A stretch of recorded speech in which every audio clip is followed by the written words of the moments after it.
Good morning class, আমি সন্তু। তোমরা দেখছো the learning expert 2.0 YouTube channel.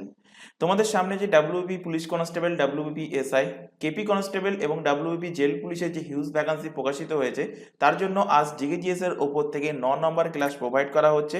তো এর আগে অলরেডি আমরা জিকেজিএস এর ওপর থেকে 8টা ক্লাস কভার করে নিয়েছি। যদি তোমরা সেই ক্লাসগুলো না দেখে থাকো, ওপরে আই বাটনে লিঙ্ক শো হচ্ছে, অথবা এই চ্যানেলের ডেসক্রিপশন বক্সটা ফলো করো, তার মধ্যে প্লে লিস্টের লিঙ্ক প্রোভাইড করা আছে।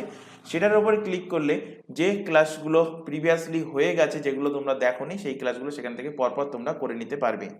তো কিছুদিন তোমাদের জিকেজিএস এর ক্লাস বন্ধ ছিল বিশেষ কারণবশত। তো আজ থেকে রেগুলার বেসিসে তোমাদের জিকেজিএস এর আবারও কিন্তু ক্লাস চলবে রুটিন ওয়াইজ। তাই প্রত্যেককে বলছি প্রথম থেকে শেষ পর্যন্ত ক্লাস দেখবে।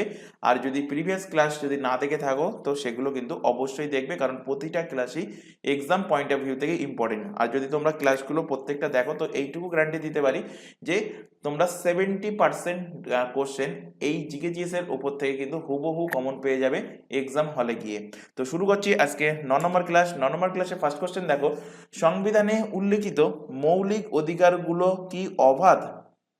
অপশন নিতে বলেছে মৌলিক অধিকারগুলো অবাধ, অপশন বিতে বলেছে অবাধ নয়, অপশন সিতে বলা হয়েছে যে ভারতে বসবাসকারী সকল মানুষ সমান মৌলিক অধিকারগুলো ভোগ করতে পারে, অপশন নাম্বার ডি এর মধ্যে কোনোটি নয়।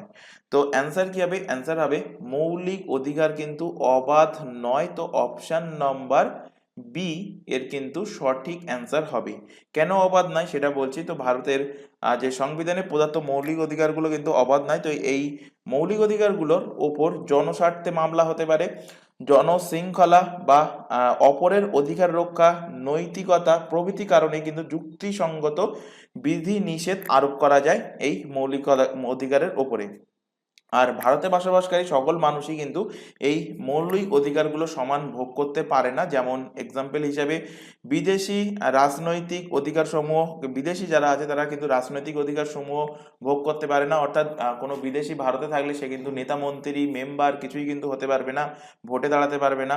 আবার যে সমস্ত আমাদের সৈন্যবাহিনী, আর্মি যারা আছে, আর্মি নেভি এয়ারফোর্স বা পুলিশে যে সমস্ত লোকেরা কাজ করে, তারা কিন্তু সব অধিকার সমানভাবে ভোগ করতে পারে না। তবে রাষ্ট্রপতি আর উপরাষ্ট্রপতি এদের কিন্তু বিশেষ কিছু অধিকার আছে, এরা কিন্তু বিশেষ কিছু অধিকার এরা ভোগ করতে পারে। তো মৌলিক অধিকারের প্রসঙ্গ যেহেতু এসছে, অর্থাৎ মৌলিক অধিকারকে ইংলিশে কি বলা হয়? ইংলিশে বলা হয় ফান্ডামেন্টাল রাইট। কি বলা হয়? Fundamental rights. তো এখান থেকে কোশ্চেন দিতে পারে ফান্ডামেন্টাল রাইটস থেকে কিছু ফ্যাক্ট এখানে করিয়ে দিচ্ছি। ফান্ডামেন্টাল রাইটস থেকে কোশ্চেন দিতে পারে যে এটা কোন আর্টিকেল থেকে কোন আর্টিকেলের মধ্যে আছে। তো ফান্ডামেন্টাল রাইটস আর্টিকেল নাম্বার 12 থেকে আর্টিকেল নাম্বার 35 এর মধ্যে আছে আমাদের মৌলিক অধিকার ফান্ডামেন্টাল রাইটস। কত নাম্বার পার্টে এটার বিষয়ে আলোচনা করা আছে? তো পার্ট নাম্বার 3-তে কিন্তু ফান্ডামেন্টাল রাইটসের ব্যাপারে আলোচনা করা আছে। আর কোশ্চেন দেবে যে আমাদের ফান্ডামেন্টাল রাইটস কোন দেশের সংবিধান থেকে নেওয়া হয়েছে। তো গিভেন ফ্রম কোন কান্ট্রি? তো এটা নেওয়া হয়েছে আমেরিকার সংবিধান থেকে, ইউএস এর সংবিধান থেকে কিন্তু নেওয়া হয়েছে মৌলিক অধিকারকে। তো তিনটেই কিন্তু ইম্পর্টেন্ট কোশ্চেন, এগুলো কিন্তু অবশ্যই মাথায় রাখবে। এছাড়া এখান থেকে আরো একটা ফ্যাক্ট রিলেট করে দিই, আমাদের ফান্ডামেন্টাল রাইটস এর সংখ্যা কটা?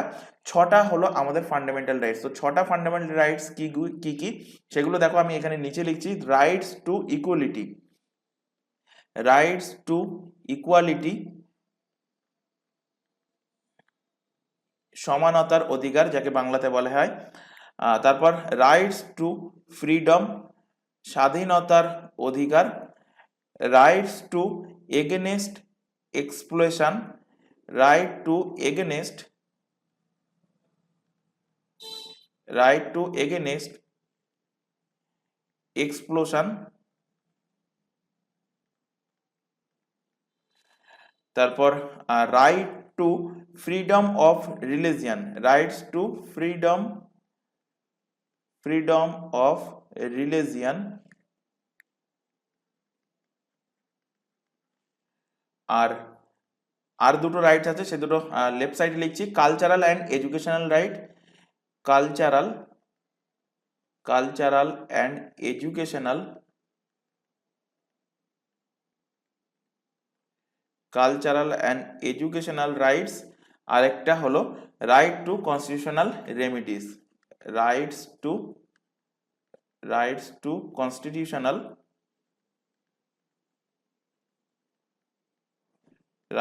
Constitutional remedies. তো এই 6টা রাইট কিন্তু আমাদের ফান্ডামেন্টাল রাইটের মধ্যে আছে, এগুলো কিন্তু অবশ্যই মাথায় রাখবে। আর এই যে এক্সট্রা ফ্যাক্টগুলো লেখানো আছে এগুলো থেকে কোনো না কোনো এক্সামে কিন্তু কোশ্চেন এসেছে, সেই কারণেই কিন্তু এই ইম্পর্টেন্ট ফ্যাক্টসগুলো লেখানো হচ্ছে। তো এগুলো কিন্তু অবশ্যই খাতায় নোট ডাউন করবে, কারণ এগুলো পিডিএফ আকারে তোমরা ডাউনলোড করতে পারবে না। পিডিএফ আকারে ডাউনলোড করতে চাইলে তোমরা শুধুমাত্র প্রিন্টেড কোশ্চেন অ্যান্সার যেগুলো আছে সেইগুলোই তোমরা পিডিএফ আকারে ডাউনলোড করতে পারবে। কিভাবে ডাউনলোড করবে? নিচে যে টেলিগ্রাম লিঙ্কটা দেখতে পাচ্ছ @TheLearningExpertSD, অথবা এই ক্লাসের ডেসক্রিপশন বক্সটা ফলো করো, তার মধ্যে কিন্তু টেলিগ্রামের লিঙ্ক প্রোভাইড করা আছে। সেটার উপরে ক্লিক করলে তোমরা টেলিগ্রাম গ্রুপে জয়েন হতে পারবে এবং সেখান থেকে প্রতিটা ক্লাস, যে ক্লাস অলরেডি হয়ে গেছে বা আজকের যে ক্লাস দেখছো বা ভবিষ্যতে যে ক্লাস হবে, প্রতিটা ক্লাসের পিডিএফ তোমরা সেখান থেকে ডাউনলোড করে নিতে পারবে। চলে আসো পরের কোশ্চেন, মানুষের দুধের দাঁতের সংখ্যা কটা? দুধের দাঁত বলতে ইংলিশে বলা হয় কি ডাইফিওডন্ট। ডাইফিওডন্ট। তো দুধের দাঁত বা ডাইফিওডন্ট দাঁতের সংখ্যা কটা? মানুষের দাঁতের সংখ্যা হলো 20টা। অপশন নাম্বার সি এর কিন্তু সঠিক অ্যান্সার হবে। একে কেন দুধের দাঁত বা ডাইফিওডন্ট বলা হয়? ডাই মানে কি দুবার দাঁত উঠবে। তো 20টা দাঁত মানুষের এমন আছে যেগুলো একবার পড়ে গিয়ে আরেকবার ওঠে, অর্থাৎ দ্বিতীয়বারের জন্য ওঠে। তো সেই দাঁতের সংখ্যা কটা? সেই দাঁতের সংখ্যা হলো 20টা দাঁত। মানুষের যদি কোশ্চেন দেয় যে মানুষের টোটাল দাঁতের সংখ্যা কটা, মানুষের টোটাল দাঁতের সংখ্যা কটা? তো টোটাল দাঁতের সংখ্যা হলো 32টা। তো 32 থেকে দ্বিতীয়বার ওঠা দাঁত 20টা দাঁত বিয়োগ করে দাও, তো বাকি থাকে কটা? 12টা দাঁত। তো এই 12টা দাঁত কিন্তু মানুষের জীবনে একবারই ওঠে। যদি এটা ভেঙে যায় বা উঠে যায়, এর পরবর্তীতে কিন্তু এটা ওঠে না। তাই এই প্রকার দাঁতকে কি বলা হয়? এই প্রকার দাঁতকে বলা হয় মোনোফিওডন্ট। তো ডাইফিওডন্ট যদি কোশ্চেন দেয় দাঁতের সংখ্যা কটা? অ্যান্সার হবে 20টা। মোনোফিওডন্ট দাঁতের সংখ্যা কটা?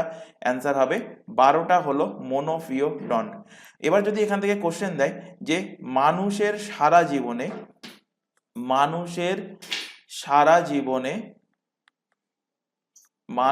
সারা জীবনে মোট কতগুলো দাঁত ওঠে?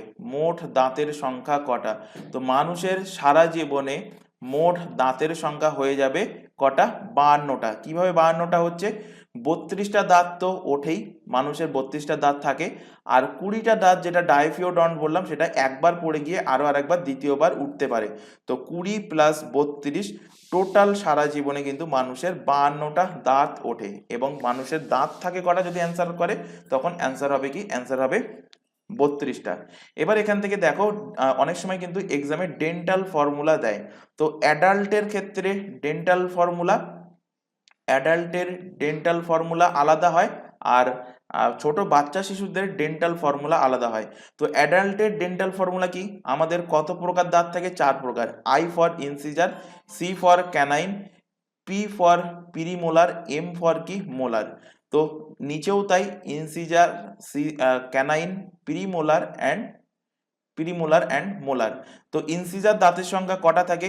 এটা কিন্তু একটা পার্টির কিন্তু বলা হচ্ছে, একটা পার্টির এক অংশের কথা। তো ইনসিজার দাঁতের সংখ্যা থাকে 2টো, ক্যানাইন দাঁত থাকে একটা। মানে আমাদের ওপরের পার্টির এরকম দাঁত আছে, নিচের পার্টিতেও এরকম দাঁত আছে।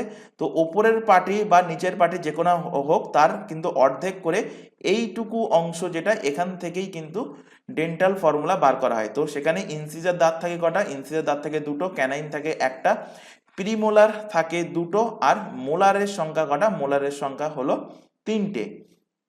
তাহলে এখান থেকে নিচেও একই হবে, 2 1 2 3। তো আমাদের ডেন্টাল ফর্মুলা কি? 2 1 2 3 বাই 2 1 2 3।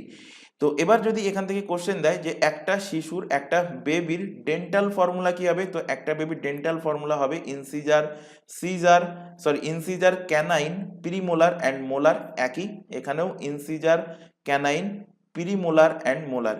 মাথায় রাখবে শিশুদের ক্ষেত্রে কিন্তু পিরিমোলার দাঁত থাকে না।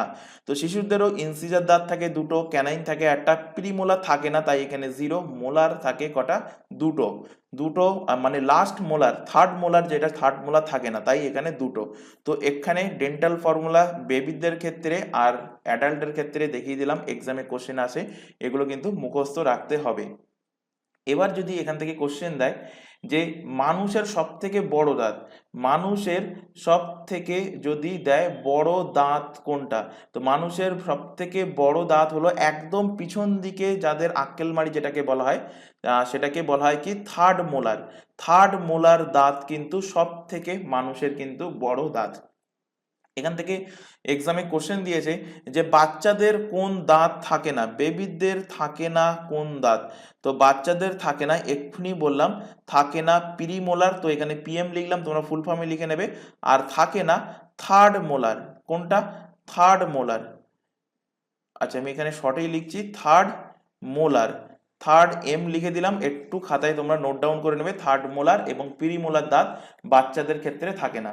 এখান থেকে আরেকটা কোশ্চেন তোমাদের এক্সামে দেয়, সেটা হলো যে হাতির দাঁত, হাতির যে দাঁতটা আমরা দেখতে পাই বাইরে থেকে, সেই দাঁতটা কোন দাঁত? হাতির যে দাঁতটা আমরা বাইরে থেকে দেখতে পাই, সেই বা যাকে গজ বলা হয়, তো সেই দাঁতটা কোন দাঁত?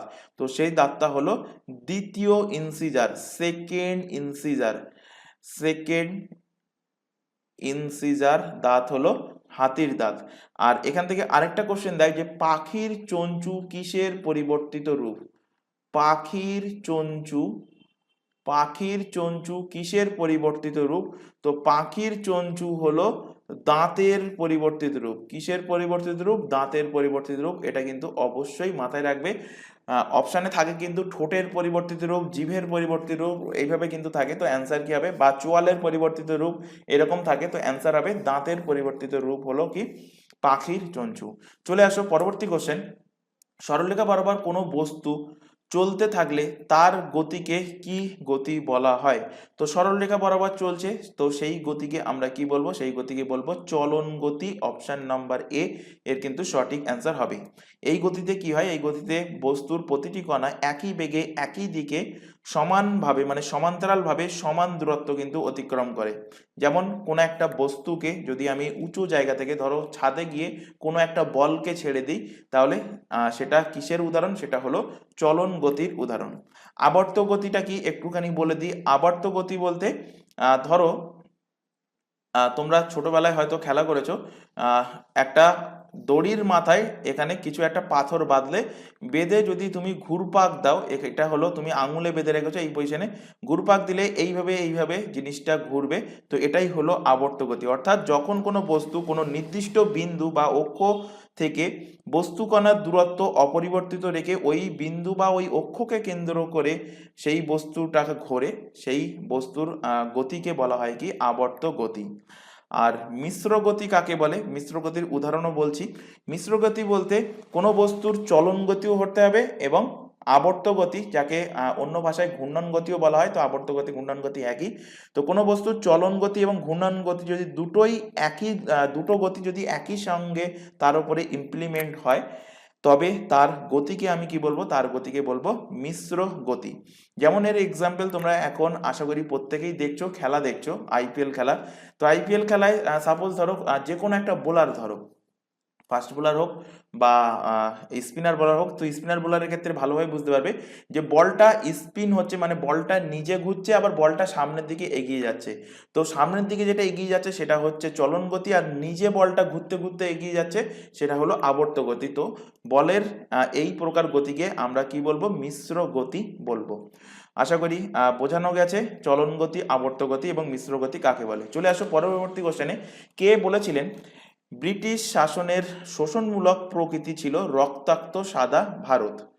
এটা কে বলেছিলেন? তো এটা বলেছিলেন দাদাভাই নওরোজি। অপশন নাম্বার বি এর কিন্তু সঠিক অ্যান্সার হবে। দাদাভাই নওরোজি থেকে কোশ্চেন দেবে, বা তোমাদের কেপি কনস্টেবলের যে এক্সামটা হয়েছিল 2023-এ, সেখানে কোশ্চেন দিয়েছিল যে grand old man of India, grand old man, grand old man of India নামে পরিচিত কে?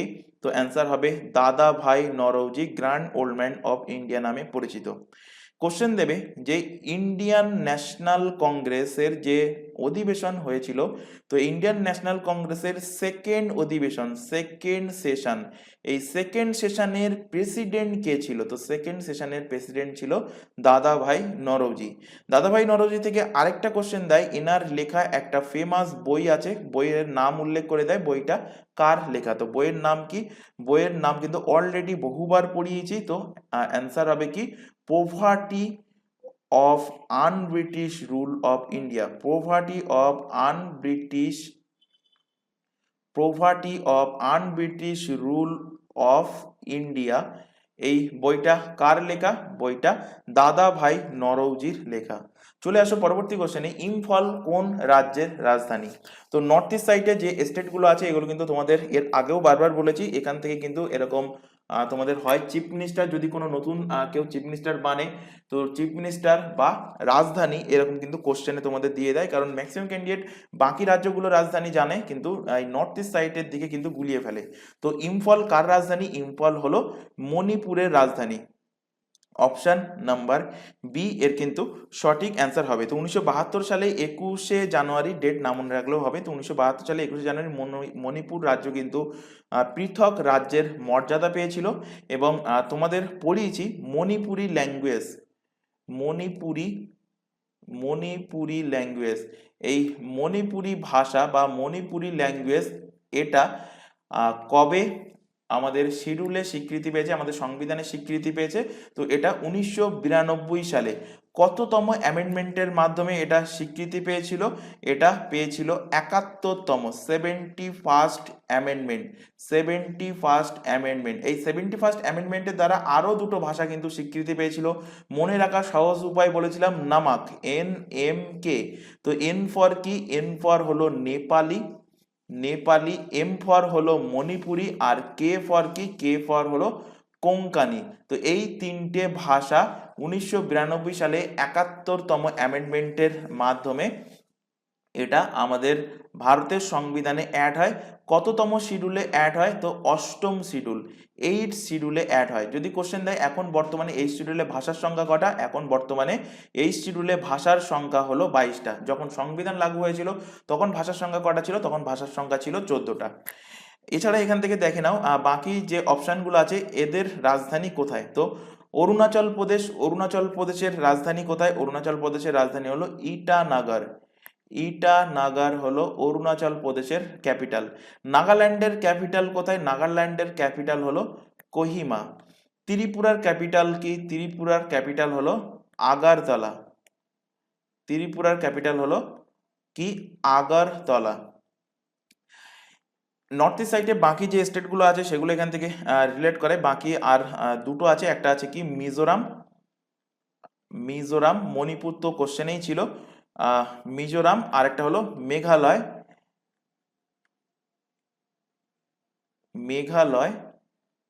আর একটা আছে কি আসাম। এই 7টা স্টেট কি কি? অরুণাচল প্রদেশ, মণিপুর, নাগাল্যান্ড, ত্রিপুরা, মিজোরাম, মেঘালয়, আসাম। তো এই 7টা স্টেটকে কি বলা হয়? বলা হয় সেভেন সিস্টার। কি বলা হয়? সেভেন সিস্টার বলা হয় এই 7টা স্টেটকে। আর যদি বলা হয় যে এই সেভেন সিস্টারের ব্রাদার কাকে বলা হয়? এই সেভেন সিস্টারের ব্রাদার বলা হয় কোন স্টেটকে? তো সেভেন সিস্টারের ব্রাদার বলা হয় সিকিমকে, বলা হয় সেভেন সিস্টারের ব্রাদার। তো মিজোরামের ক্যাপিটাল কোথায়? মিজোরামের ক্যাপিটাল হলো আইজল। মিজোরামের ক্যাপিটাল হলো আইজল। মেঘালয়ের ক্যাপিটাল হলো কি? শিলং। আসামের ক্যাপিটাল কি? আসামের ক্যাপিটালে ম্যাক্সিমাম ক্যান্ডিডেট ভুল করে, লিখে আসে গুয়াহাটি নয়, আসামের ক্যাপিটাল হলো দিসপুর। আসামের ক্যাপিটাল হলো দিসপুর। চলে আসো পরবর্তী কোশ্চেনে।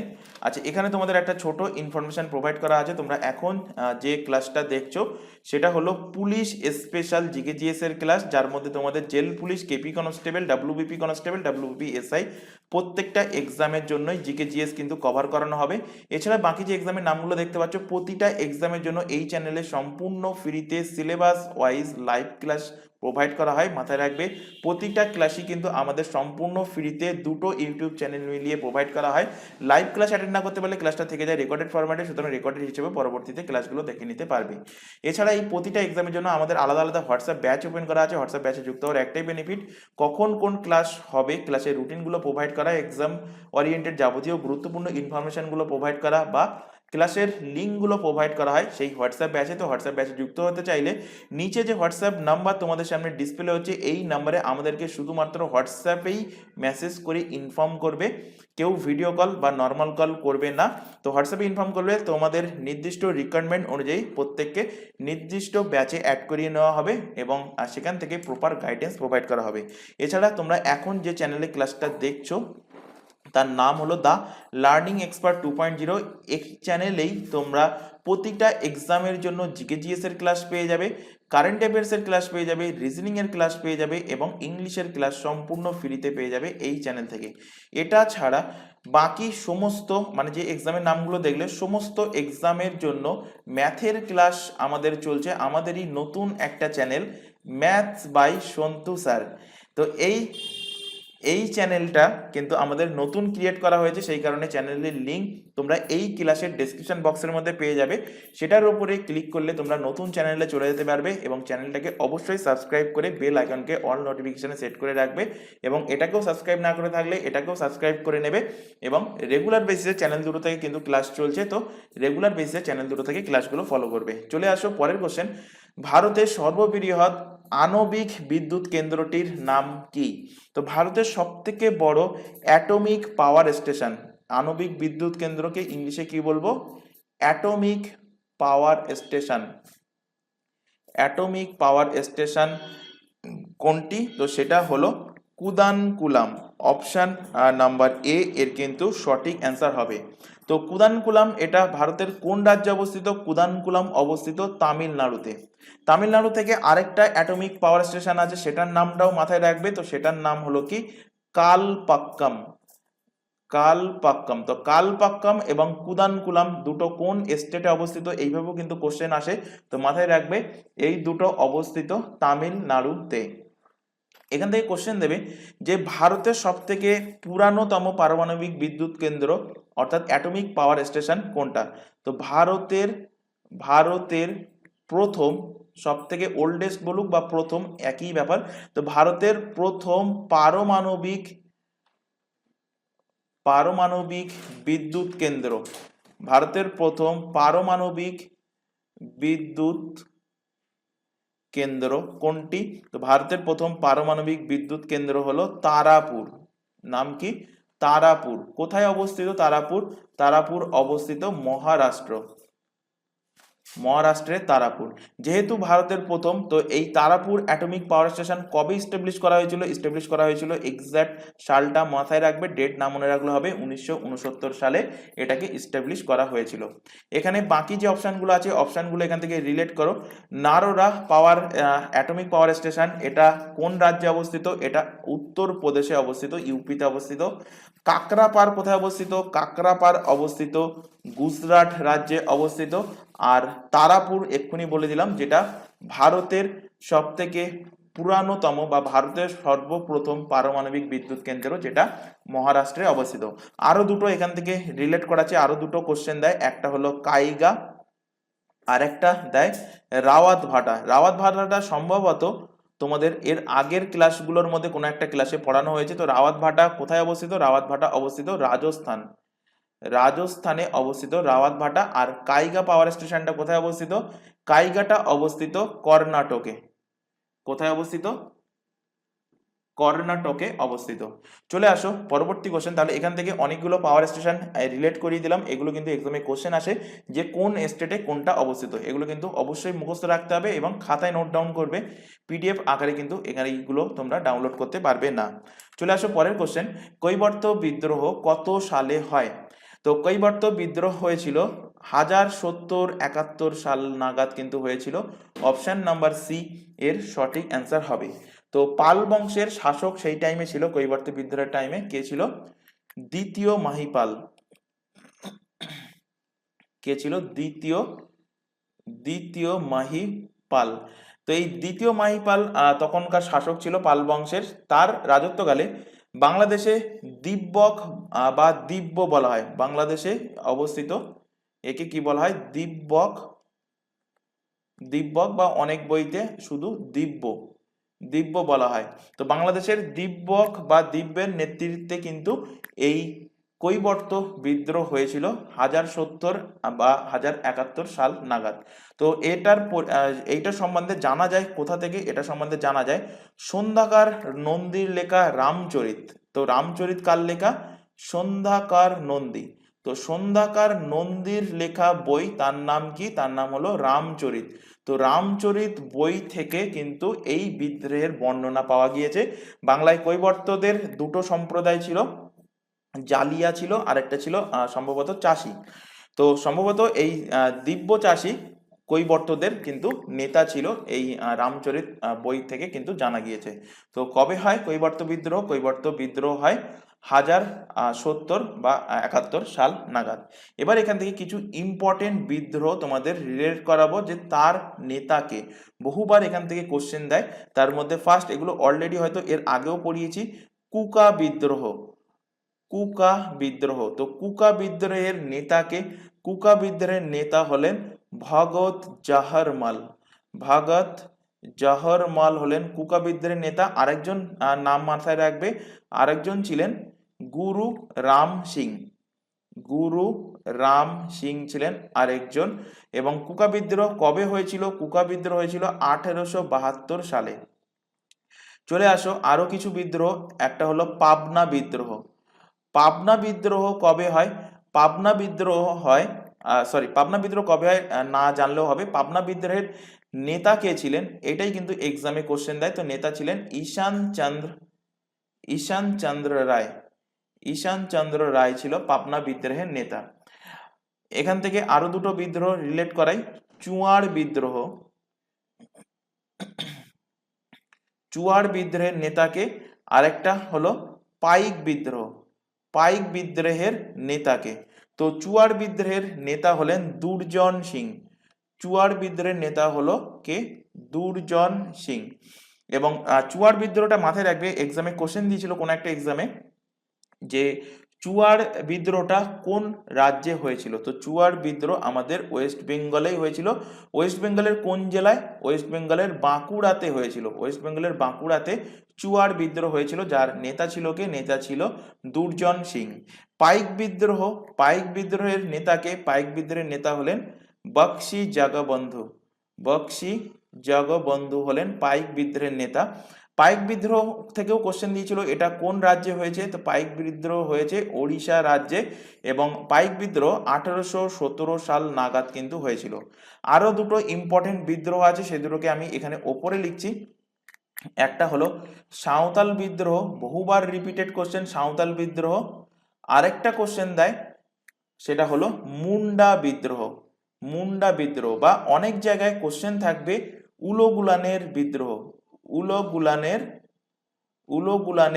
বিদ্রোহ। তো মুন্ডা বিদ্রোহ আর উলগুলানের বিদ্রোহ কিন্তু একই জিনিস। তো সাঁওতাল বিদ্রোহের নেতা কে ছিল? সাঁওতাল বিদ্রোহের নেতা ছিল দুজন, সিধু ও কানুহ। তোমরা প্রিভিয়াস ইয়ারের কোশ্চেন ঘেটে দেখলে দেখবে বহুবার এই কোশ্চেনটা কিন্তু রিপিট হয়েছে। তো সাধু ও কানুহ হলো সাঁওতাল বিদ্রোহের নেতা। সাঁওতাল বিদ্রোহ কবে হয়েছিল? এই সালটা কিন্তু ইম্পর্টেন্ট, যেহেতু এর সিধু এবং কানুহ থেকে প্রশ্ন অনেকবার এক্সামে দিয়েছে। তো সালটা মাথায় রাখবে, 1855-56 সাল নাগাদ কিন্তু সাঁওতাল বিদ্রোহ হয়েছিল। আর মুন্ডা বিদ্রোহের নেতা হলেন বা উলুগুলানের বিদ্রোহের নেতা হলেন কে? বিরসা মুন্ডা হলেন উলুগুলানের বিদ্রোহের নেতা। আর উলুগুলানের বিদ্রোহ বা মুন্ডা বিদ্রোহ কবে হয়েছিল? এটা হয়েছিল 1899 থেকে 1900 সালের মধ্যে কিন্তু এই বিদ্রোহটা হয়েছিল। তাহলে এখান থেকে অনেকগুলো বিদ্রোহ রিলেট করানো হলো। একটা হলো কৈবর্ত, কুকা, পাবনা, চুয়াড়, পাইক, সাঁওতাল বিদ্রোহ আর মুন্ডা বিদ্রোহ। তাহলে দুটো আর তিনটে আর চারটে, 7খানা বিদ্রোহ এখান থেকে করানো হলো। প্রতিটাই কিন্তু এক্সাম পয়েন্ট অফ ভিউ থেকে ইম্পর্টেন্ট, প্রত্যেকটাই কিন্তু তোমাদের মাথায় রাখতে হবে। চলে আসো পরের কোশ্চেন। হরিয়ানার হ্যারিকেন বলা হয় কাকে? তো হরিয়ানার হ্যারিকেন বলা হয় কাকে? বলা হয় কপিল দেবকে হরিয়ানার হ্যারিকেন বলা হয়। অপশন এ এর কিন্তু সঠিক অ্যান্সার হবে।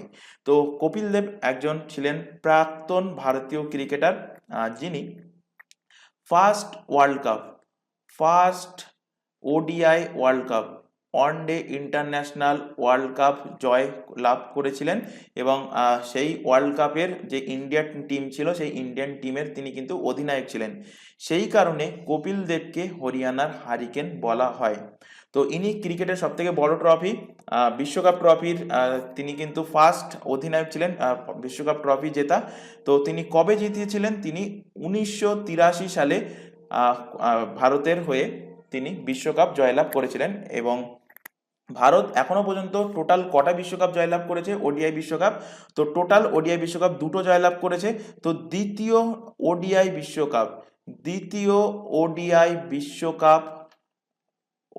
বিশ্বকাপ ভারত কবে জিতেছে?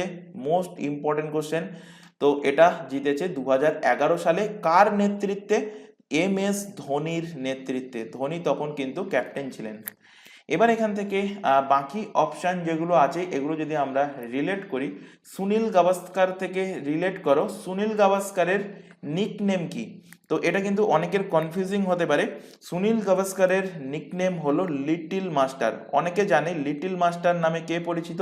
লিটল মাস্টার নামে সচিন তেন্ডুলকার পরিচিত না, লিটল মাস্টার না, লিটল ব্লাস্টার নামে তিনি পরিচিত, মাস্টার ব্লাস্টার নামে তিনি পরিচিত।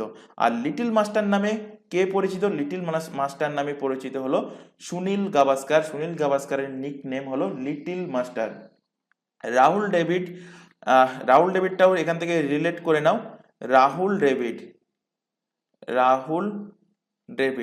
ডেভিডেরও কিন্তু একটা নিকনেম আছে। রাহুল ডেভিডের নিকনেম হলো দুটো নিকনেম এখান থেকে রিলেট করো। একটা হলো দা ওয়াল, আরেকটা হলো মিস্টার ডিপেন্ডেবল। তিনি কিন্তু খুব ডিফেন্সে খেলা করতেন, সেই কারণে তার নাম হয়েছে কি মিস্টার ডিপেন্ডেবল। তো রাহুল ডেভিডের দুটো nickname the Wall and Mister Dependable. এখানে খেলার প্রসঙ্গ যেহেতু এসছে এখান থেকে আরেকটা কোশ্চেন রিলেট করে নাও। 2024 যে টি-20 ওয়ার্ল্ড কাপ, টি-20 মেন্স ক্রিকেট ওয়ার্ল্ড কাপ, টি-20 মেন্স ক্রিকেট ওয়ার্ল্ড কাপ এটা কোথায় আয়োজন করবে? এটার হোস্ট কান্ট্রিকে। তো এটা আয়োজন করবে কিন্তু দুটো কান্ট্রি মিলে, একটা হলো আমেরিকা USA, আরেকটা হলো ওয়েস্ট ইন্ডিজ। আর কিছুদিন পরেই কিন্তু খেলা শুরু হবে এবং বিশ্বকাপের টিমে কারা কারা থাকবে সেটাও কিন্তু অলরেডি ঘোষণা হয়ে গেছে। যারা প্রতিদিন নিউজ পেপার দেখো বা যারা প্রত্যেক দিন কারেন্ট অ্যাফেয়ার্সের সাথে আপডেট আছো তারা আশা করি জানো। তো খেলাটা কোথায় হবে? আমেরিকা এবং ওয়েস্ট ইন্ডিজে। চলে আসো পরের কোশ্চেন। নিম্নলিখিত কোন উপন্যাসটির রচয়িতা বঙ্কিমচন্দ্র নন? তো বঙ্কিমচন্দ্র দেবী চৌধুরী রানী লিখেছেন, রাজ সিংহ লিখেছেন, বিষবৃক্ষ লিখেছেন। লেখেননি কোনটা? লেখেননি হলো নীল দর্পণ। কারণ নীল দর্পণ গ্রন্থটা কে লিখেছে? নীল দর্পণ গ্রন্থটা লিখেছে দীনবন্ধু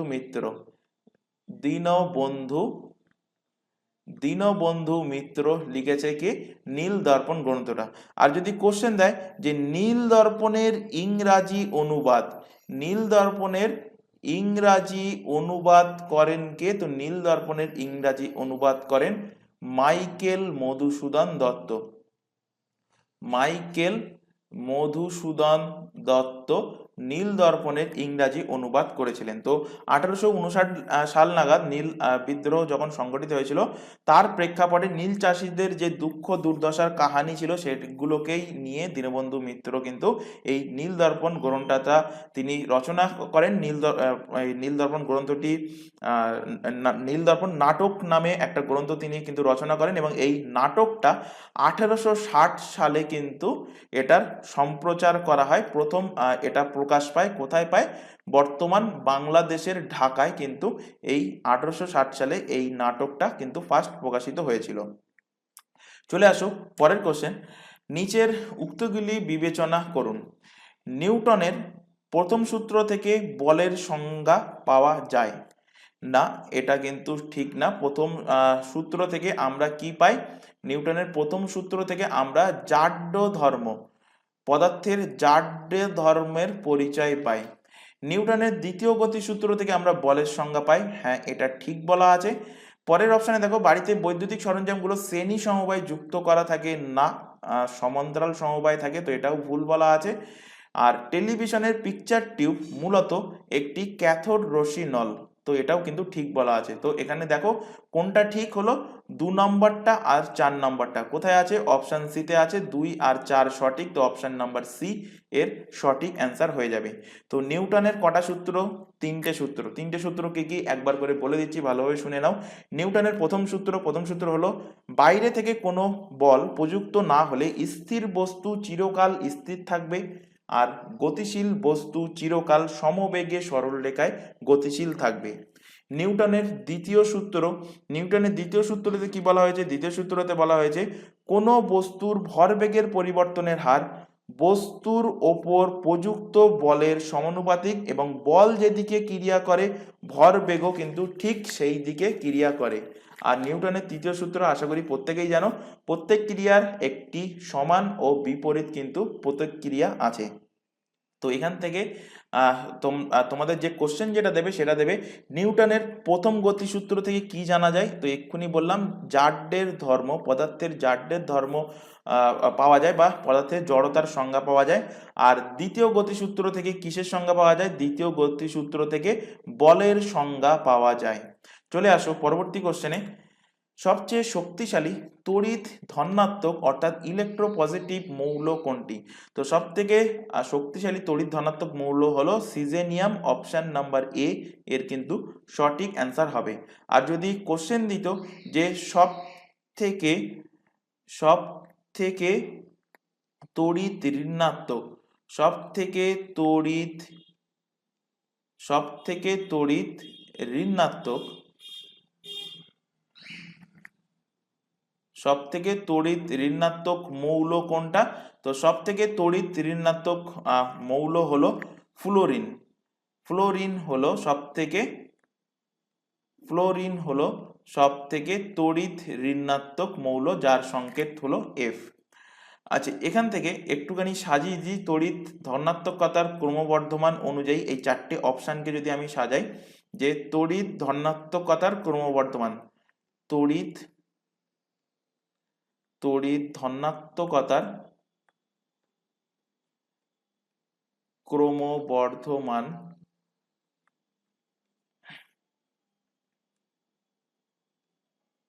ক্রমবর্ধমান অনুসারে যদি আমি সাজাই, তাহলে এর মধ্যে সব থেকে যেটার তড়িৎ ধনাত্মকতা কম সেটা কোনটি? এর 4টে অপশানের মধ্যে সেটা হলো লিথিয়াম। লিথিয়ামের থেকে বেশি হবে কোনটা? এমজি, ম্যাগনেসিয়াম, তারপর হবে পটাশিয়াম, তারপরে হবে সিজেনিয়াম। সিজেনিয়াম কিন্তু সব থেকে শক্তিশালী তড়িৎ ধনাত্মক মৌল। চলে আসো পরের কোশ্চেন। একটি মালবাহী ট্রাক এবং একটি খালি ট্রাক সমবেগে চলছে। ট্রাক দুটোর গঠন হুবহু এক হলে মালবাহী ট্রাকটা থামাতে বেশি বল প্রয়োগ করতে হয়, এর থেকে কোন সূত্রটা প্রমাণিত হয়? তো এক্ষুনি বলে দিলাম নিউটনের 3টে সূত্র। তো এর থেকে যেটা প্রমাণিত হয় সেটা হলো নিউটনের দ্বিতীয় গতিসূত্র। তো নিউটনের দ্বিতীয় গতিসূত্র এক্ষুনি কি বললাম কোনো বস্তুর ভরবেগের পরিবর্তন হার বস্তুর ওপর প্রযুক্ত বলের সমানুপাতিক, এবং বল যেদিকে ক্রিয়া করবে ভর বেগও কিন্তু সেই দিকে ক্রিয়া করবে। অর্থাৎ কোনো বস্তুর ভরবেগের পরিবর্তনের হার বস্তুটার ওপর প্রযুক্ত বলের সমানুপাতিক, তো অপশন নাম্বার বি এর কিন্তু সঠিক অ্যান্সার হবে। চলে আসো পরের কোশ্চেন। দ্বিতীয় পুলকেশী কোন নদীর তীরে হর্ষবর্ধনকে পরাজিত করেছিলেন? ইম্পর্টেন্ট কোশ্চেন, বহুবার এক্সামে কোশ্চেন দিয়েছে। তো হর্ষবর্ধন যখন দক্ষিণ ভারতে যাচ্ছিলেন, দক্ষিণ ভারতে রাজ্যগুলোকে জয় করতে, তখন দ্বিতীয় পুলিকেশী হর্ষবর্ধনকে নর্মদা নদীর তীরে কিন্তু তাকে পরাজিত করেন। তো অপশন নাম্বার এ এর কিন্তু সঠিক অ্যান্সার হবে। তো চালুক্য বংশের রাজা, দ্বিতীয় পুলকেশী কোন বংশের রাজা? ইনি হলেন চালুক্য বংশে। তো চালুক্য বংশের রাজা দ্বিতীয় পুলকেশী হর্ষবর্ধনকে নর্মদা নদীর তীরে কিন্তু পরাজিত করেন, যখন হর্ষবর্ধন দক্ষিণ ভারতের সাম্রাজ্য প্রসারিত করার জন্য তিনি এগোচ্ছিলেন। চলে আসো পরের কোশ্চেন। কে বিখ্যাত পার্সি উৎসব যার নাম কি নওরাজ ভারতে প্রবর্তন করেছিলেন? তো ভারতের সর্বপ্রথম পার্সি উৎসব নওরাজের প্রবর্তন কে করেন? প্রবর্তন করেন Gias Uddin Balban. Option number C এর কিন্তু সঠিক অ্যান্সার হবে। তো এই দিনটা কবে পালন করা হয়? বসন্তের প্রথম দিনে এই নওরাজ উৎসবটা পালন করা হয়। এটা কে প্রবর্তন করেছিলেন? গিয়াসউদ্দিন বলবান। তো তার ধনসম্পদ এবং ক্ষমতার প্রতিপত্তি ইত্যাদি দেখানোর জন্যই কিন্তু তিনি এই উৎসবটা প্রবর্তন করেছিলেন। বলবান থেকে কিছু কোশ্চেন এখান থেকে রিলেট করো। কোশ্চেন দেবে বলবানের অরিজিনাল নাম কি, আসল নাম কি? তো বলবানের আসল নাম হলো বাহাউদ্দিন। বাহাউদ্দিন হলো বলবানের আসল নাম। এখান থেকে কোশ্চেন দেবে যে সিজদা এবং পাইবস, সিজদা ও পাইবস এই প্রথাটা কে চালু করেন? সিজদা এবং পাইবস প্রথা চালু করেন কে? চালু করেন কিন্তু এই গিয়াসউদ্দিন বলবান। এখান থেকে কোশ্চেন দেবে যে ইলতুৎমিশ যে তুকুর ই চেহেলগানি, ইলতুৎমিশ প্রবর্তন করেছিলেন কি? ইলতুৎমিশ প্রবর্তন করেন তুকুর ই চেহেলগানি। তুকুর ই চেহেলগানি এর অর্থ হলো 40 জনের নিয়ে একটা কিন্তু দল গঠন করেছিল। তো তুকুর ই চেহেলগানি। তো এই তুকুর ই চেহেলগানিকে কে রদ করে দিয়েছিলেন? কে টোটালি তুলে দিয়েছিলেন? তো তুকুর ই চেহেলগানিকে টোটালি তুলে দিয়েছিলেন, রদ করে দিয়েছিলেন কে? রদ করে দিয়েছিলেন বলবন, রদ করে দিয়েছিলেন। আর কে ইমপ্লিমেন্ট করেছিলেন, লাগু করেছিলেন কিন্তু ইলতুৎমিশ? এই কোশ্চেনটা বহুবার এক্সামে দিয়েছে, মাথায় রাখবে। লাগু করেন ইলতুৎমিশ, আর তুলে দেন কে? তুলে দেন কিন্তু বলবন এটাকে তুলে দেন, বলবন এটাকে তুলে দেন। চলে আসো পরের কোশ্চেনে। স্বর্ণ মন্দির গোল্ডেন টেম্পল কোথায় অবস্থিত? তো স্বর্ণ মন্দির এটা পাঞ্জাবের অমৃতসরে অবস্থিত। অপশন নাম্বার সি এর কিন্তু সঠিক অ্যান্সার হবে। তো এটা 16 শতাব্দীতে চতুর্থ শিখ গুরু যিনি ছিলেন, তো চতুর্থ শিখ গুরুকে ফোর্থ শিখ গুরু, চতুর্থ শিখ গুরু, চতুর্থ শিখ গুরুকে, চতুর্থ শিখ গুরু হলেন গুরু রামদাস। তো গুরু রামদাস এটা কিন্তু তৈরি করা শুরু করেন, নির্মাণ কাজ শুরু করে, নির্মাণ কাজ শুরু করে কে? নির্মাণ কাজ শুরু করে রামদাস। আর পঞ্চম শিখ গুরু, পঞ্চম শিখ গুরুর নাম কি? পঞ্চম শিখ গুরুর নাম হলো অর্জুন দেব। অর্জুন দেব এসে এটার কাজ কিন্তু কমপ্লিট করে, কাজ সমাপ্ত করে কে? কাজ সমাপ্ত করে, কাজ সমাপ্ত করে কে? কাজ সমাপ্ত করে পঞ্চম শিখ গুরু অর্জুন দেব। এবার এখানে অমৃতসরের গোল্ড টেম্পল থেকে দুটো অপারেশন বহুবার এক্সামে কোশ্চেন দেয়। তো অপারেশন দুটোর নাম মাথায় রাখতে হবে। অপারেশন কি কি? ফার্স্ট অপারেশন যেটা হয়েছিল সেটা হলো অপারেশন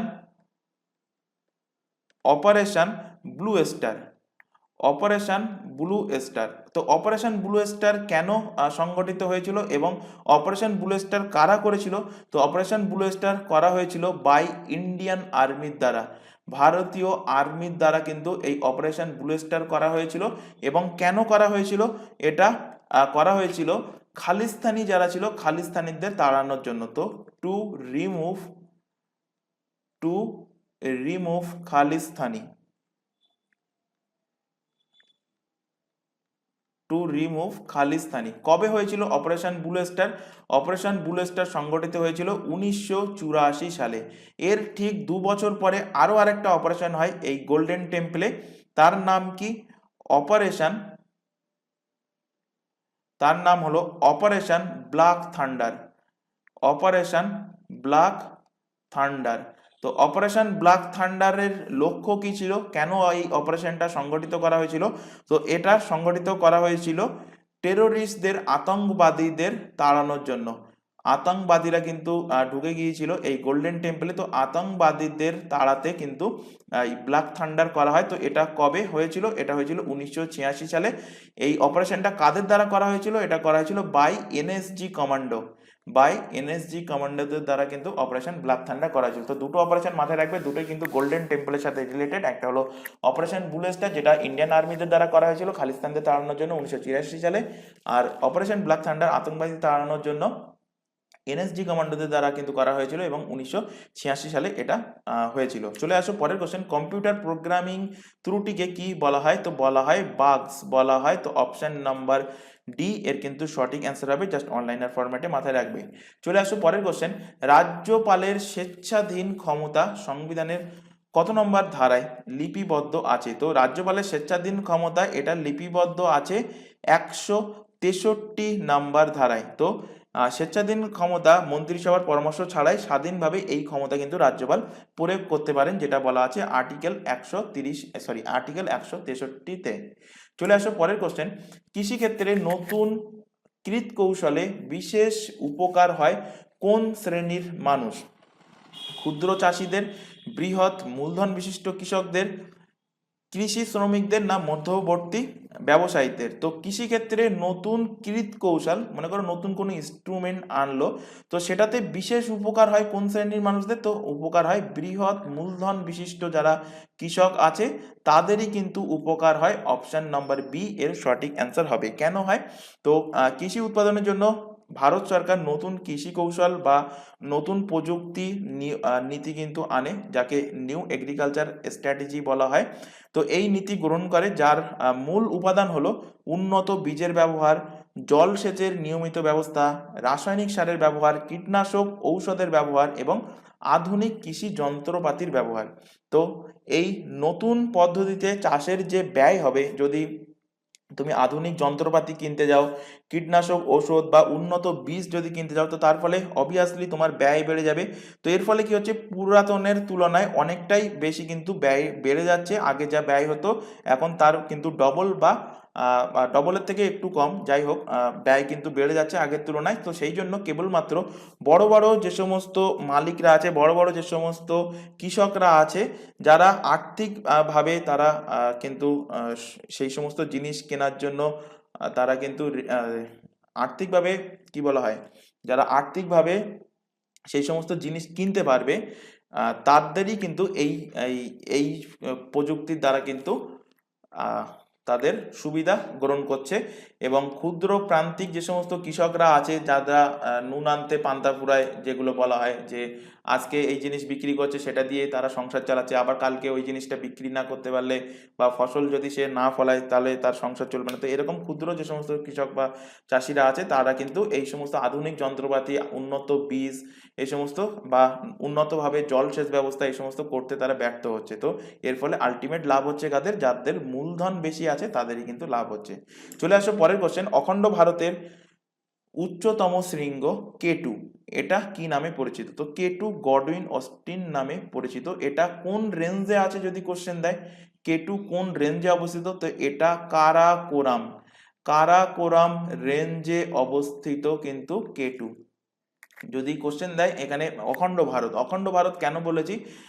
কারণ এটা বর্তমানে এখন পাক অকুপাইড কাশ্মীরের আন্ডারে আছে এই কেটু, অর্থাৎ গডউইন অস্টিন। যেদিন আমরা পাক অকুপাইড কাশ্মীরকে আবার রিক্যাপচার করতে পারবো, সেদিন বলবো ভারতের সব থেকে উচ্চতম শৃঙ্গ হলো ভারতের সব থেকে উচ্চতম শৃঙ্গ হলো কেটু গডউইন অস্টিন। কিন্তু এখন বর্তমানে ভারতের উচ্চতম শৃঙ্গ, যদি এখন কোশ্চেন দেয় ভারতের উচ্চতম শৃঙ্গ কোনটি, তো ভারতের উচ্চতম শৃঙ্গ হবে কাঞ্চনজঙ্ঘা, কাঞ্চনজঙ্ঘা। এটা কোন রাজ্যে অবস্থিত? তো এটা অবস্থিত সিকিম রাজ্যে। এবং কাঞ্চনজঙ্ঘা যেহেতু ভারতের সব থেকে উচ্চতম, তো এর হাইট মনে রাখবে কিভাবে? 85-86 মিটার। এইভাবেই মনে রাখবে, 85-86 মিটার হলো এর হাইট। এবং এই কাঞ্চনজঙ্ঘা কোথায় অবস্থিত? সিকিমে অবস্থিত। এরপর এখান থেকে কারাকোরাম বলে কেটুর হাইটটাও এখান থেকে জেনে রাখো, কারণ কেটুর হাইটও জানতে চাই। কেটুর হাইট হলো 8611 মিটার হলো কেটুর হাইট।